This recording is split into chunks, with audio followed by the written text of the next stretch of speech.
Hey, hello everyone, welcome to our channel Abriti's Life। তো 23rd December আমার ছিল নাচের অ্যানুয়াল প্রোগ্রাম, তাই আমি আমার কিছু বন্ধুদের ইনভাইট করেছিলাম আমার বাড়িতে। আসলে সেদিন সকাল থেকে প্রোগ্রাম নিয়ে একটু বিজি থাকায় কোনো ক্লিপ নিতে পারিনি। তাতে কি হয়েছে, আমার সাহেববাবু আমাকে খুশি করার জন্য আমার নাচের একটা ভিডিও ক্লিপ নিয়ে রেখেছিল।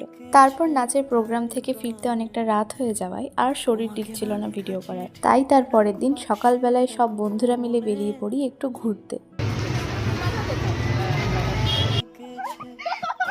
তো পার্কে পৌঁছে যাওয়ার পর এরা নিজেরা বাচ্চাদের মতন খেলা করছিল, কি করছিল আমি জানি না। আর আমি এইদিকে গাছে হাত দিয়ে একটা পোজ দেওয়ার চেষ্টা করছিলাম, কিন্তু দুঃখের বিষয় এটাই যে আমার ফটো তুলে দেওয়ার জন্য সেই সময় কেউ ছিল না। ওই যে বললাম, পার্কে গিয়ে সবাই বাচ্চা হয়ে গিয়েছিল, তাই দাঁড়িয়ে দাঁড়িয়ে ওদের কীর্তি দেখছিলাম।